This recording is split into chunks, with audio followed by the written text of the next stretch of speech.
শ্বশুরবাড়ি আসার পর সব দায়িত্ব আবার নিজের কাঁধে নিয়ে নিয়েছি। সকালে উঠে যা রুটিন অনুসারে কাজ। তবে বাড়ির কথা আর জানো তো বড্ড মনে পড়ছিল, বিশেষ করে মার বাবার কথা। হ্যালো বন্ধুরা, সকলে কেমন আছো? আশা করছি ভীষণ ভালো আছো, আমরাও খুব ভালো আছি।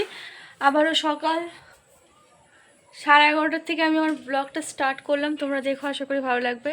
আর তোমরা পিছনের লুক দেখে বুঝতেই পারছো আমি কোথায় চলে এসেছি। হ্যাঁ, আমি শ্বশুরবাড়ি চলে এসেছি। তো এদিকে এখন খাওয়া দাওয়া করবো 11:30টার দিকে। তো এদিকে শাশুড়ি মাকে এখানে বললাম ভাত বাড়তে, শাশুড়ি মা ভাত বাড়ছে। শাশুড়ি মা যে ভাত বাড়ছে।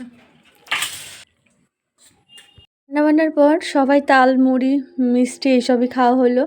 আর আমি না গাছগুলোকে দু চোখ ভরে দেখছিলাম, মনে হচ্ছে কত যুগ পর দেখছি গাছগুলোকে। আর মেয়ে এদিকে যাচ্ছে দোকানে সসস্টিক খাবে বলে।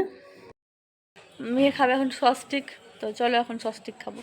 ঠাম্মার সঙ্গে গেল, চলো আমি ভিডিওটা আপলোডে বসালাম, বাইরে বসতে হবে। আর আমাদের ওই বাড়ি, আমাদের বাবার বাড়ি না নেটওয়ার্কের একটু সমস্যা হচ্ছে, মানে ঘরে পাই না, বাইরে বসে। চলো ভিডিওটা আপলোডে বসিয়েছি, আমি ভিডিওটা রেডি করবো। বসো, বৃষ্টি হচ্ছে, বাড়ি যাবা? ভিজে ভিজেই যাবা নাকি? বসো, বাড়ি যেয়ে কি করবা?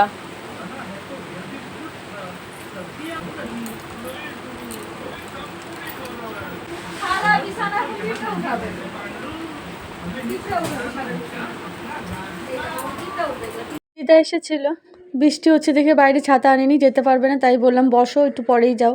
আর দেখো বাড়িতে না থাকলে কত কাজ যেন বের হয়। তোমাদের দাদাভাই যেগুলো প্যানগুলো নিজেই রেখেছে এলোমেলো করে, আবার যেগুলো পড়েছে একটা টান দিতে আর একটা এলোমেলো করে রেখেছে, আবার এখন এগুলো গোছাতে হচ্ছে আমাকে। তো ব্যাগ গোছাতে তো ভীষণ ভালো লাগে, পরবর্তীতে যে ব্যাগ থেকে ঢেলে আবার সব ধুয়ে ঠুয়ে আবার গুছিয়ে রাখা, এটা যেন একটু অস্বস্তিকর মনে হয়। তো চলো যাই হোক, কাজগুলো তো করতেই হবে। এদিকে মেয়ে কি করেছে বলো তো, বিস্কুট খাবে বলে বায়না করছিল, দিয়েছিলাম, একটা বিস্কুটও খাইনি, বরঞ্চ সব বিস্কুট গুঁড়ো গুঁড়ো করেই সব বিছানায় ঢেলে ফেলেছে। মানে রাতে এসেই আমি কি করেছিলাম, বেড কভারটা উঠিয়ে ফেলেছিলাম।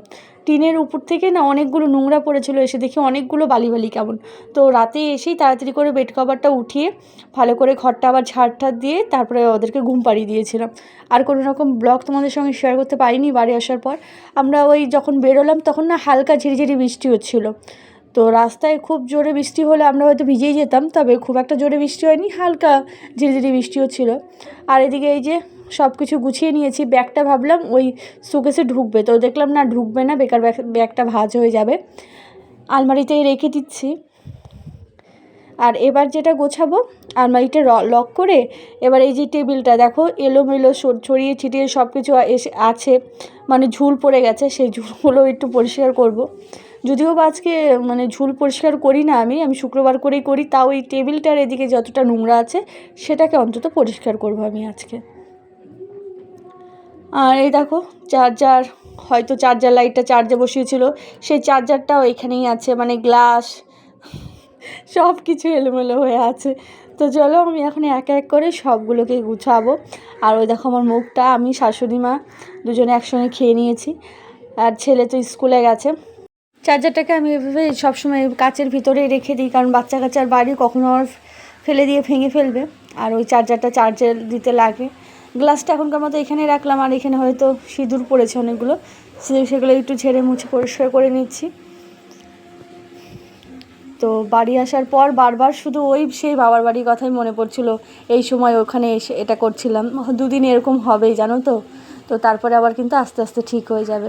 এদিকে খাওয়া দাওয়ার পর শাশুড়ি মা স্নান করে ওখানে যে পুজোর ফুলটা উঠিয়ে আনলো। আর আমি এখন কি করছি দেখো, এই যে ছেলের বইগুলো, এগুলোও অনেকটা নোংরা নোংরা ধুলো ধুলো হয়ে গেছে সব কিছু, এগুলোকে মুছে বইগুলো গুছিয়ে আবার রাখছি। আর এখন ভালো করে ঘরটায় ঝাঁট দিয়ে তারপরে ঘরটা মুছে নেব।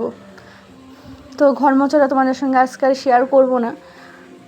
তো ওই যে মেয়েকে স্নান করাবো এখন, দিদার সঙ্গে গল্প করছিলাম, আর ঘরের এই যে গোছানোর কাজগুলো এগুলো করছিলাম। আর মেয়ে এদিকে দেখো টিভিতে গান দেখছে। আর আমি এখন বিছানাটা এই যে ঝেড়ে নিচ্ছি, বিস্কুটের গুঁড়ো পুরো ওই কোনাটা আবার ঝেড়ে নিলাম, ঝেড়ে এখন ভালো করে ঝাড়টা দিয়ে নেব। খাটের নিচটাও ভালো করে ঝাড় দিতে হবে।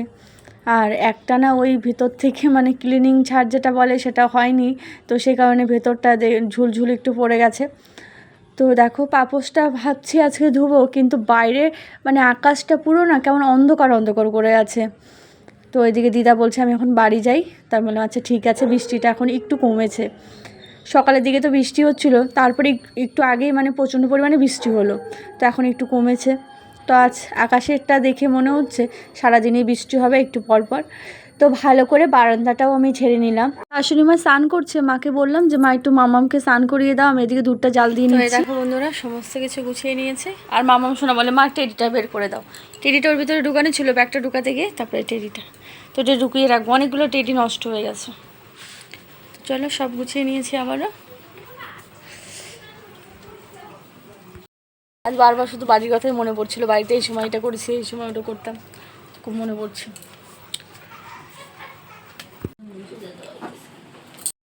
সন্ধ্যা বন্ধুরা, সব সিঙ্গারা এনেছে তোমাদের দাদা ভাই। আমার হচ্ছে মামাম সোনা একটু ঘুমিয়েছিল, মামাম সোনা উঠে পড়েছে। আমার সব পাতাগুলো খোলো। হ্যাঁ আচ্ছা না, অত এখন কি করছে?